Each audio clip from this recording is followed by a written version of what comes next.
ઓમ શાંતિ મિત્રો, આજે આપણે મીઠા લીમડાની પૂરી બનાવવાની છે। તો મેં 250 ગ્રામ જેવો ઝીણો રોટલીનો લોટ આવે એ લીધો છે। હવે આપણે મીઠો લીમડો લઈશું। મીઠા લીમડાના પાનને આવી રીતે આપણે સુધારી લેવાના છે। પહેલાં આ રીતે આપણે તોડી લઈશું બધા પાન।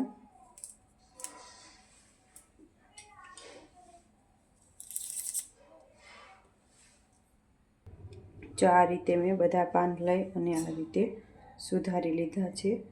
તો આપણે આમાં બધા મીઠા લીમડાના પાન છે, તો આપણે આ પાન આમાં નાખવાના છે અને આપણે એમાં એક પાવડું તેલ નાખીશું। પછી એમાં આપણે થોડુંક જીરું નાખીશું, ચપટી હળદર નાખીશું અને લાલ મરચું પાવડર 1 ચમચી નાખીશું। હવે આપણે સ્વાદ પ્રમાણે મીઠું નાખવાનું છે। સ્વાદ પ્રમાણે આપણે મીઠું નાખીશું। તો હવે આપણે આને લોટ બાંધીને રેડી કરી લઈએ। આમાં તમારે તલ નાખવા હોય તો પણ નાખી શકો છો। હવે આપણે લોટ બાંધી લેવાનો છે।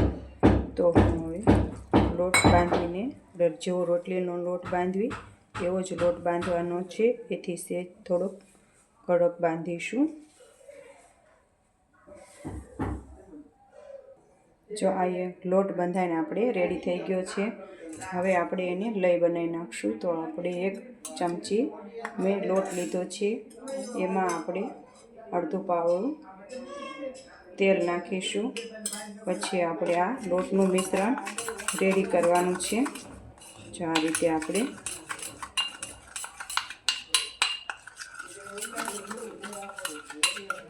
આમાં તમારે ઘી નાખવું હોય તો તમે નાખી શકો છો, પણ આજે હું તેલમાં કરું છું। આ રીતે મિશ્રણ તૈયાર છે। લોટ લીધો છે, હવે આપણે આની રોટલી વણી લઈશું।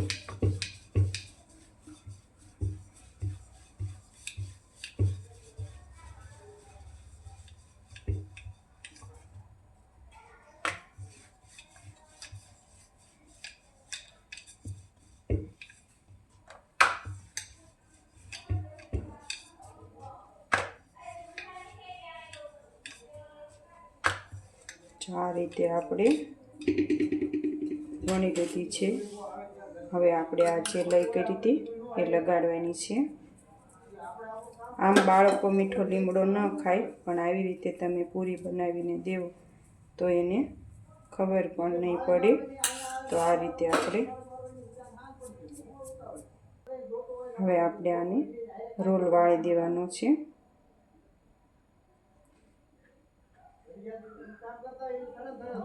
આ રીતે આપણે રોલ વાળીને તૈયાર થઈ ગયો છે।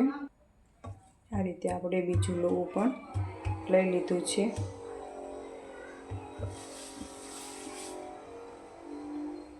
લોટ લઈ હવે આપણે વણી લેવાની છે। એવી જ રીતે આપણે બધી પૂરી તૈયાર કરી લઈશું। જો આ રીતે આપણે વણીને બધા રોલ કરી લીધા છે। હવે આને આપણે કટિંગ કરીશું। જો આ રીતે આપણે કટિંગ કરી લઈશું।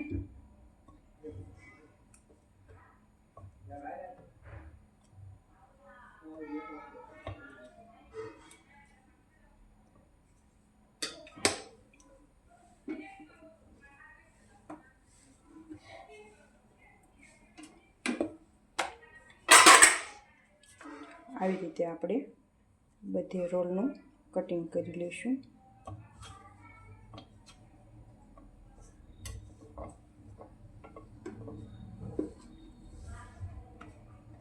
જો આ રીતે આપણે બધા આવા કટિંગ કરી લીધું છે। હવે આને આપણે વણી લઈશું। જે આ રોલ લીધો હતો એને આપણે આ રીતે આમ કરી અને આને લાંબો ખારી જેવો શેપ આપણે આપી દેવાનો છે।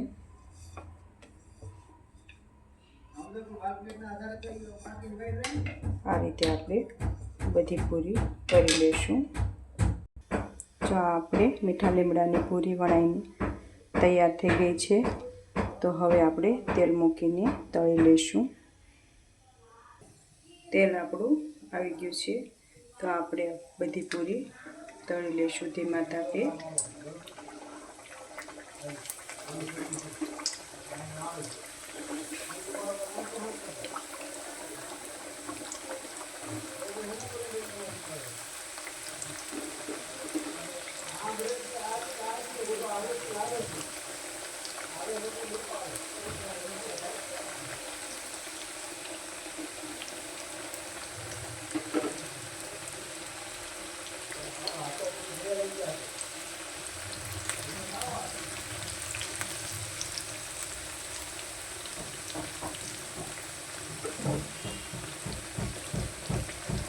આ રીતે આપણે બધી પૂરી ધીમા તાપે તળાવવા દઈશું.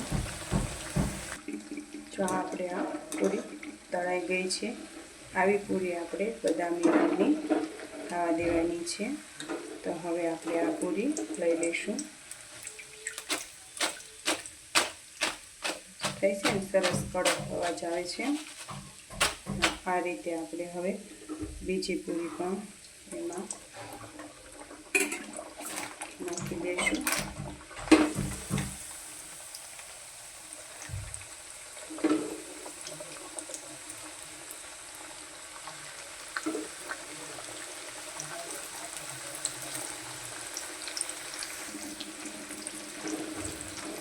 આ રીતે આપણે આ બીજી પૂરી પણ એ રીતે આપણે તળી દેવાની છે.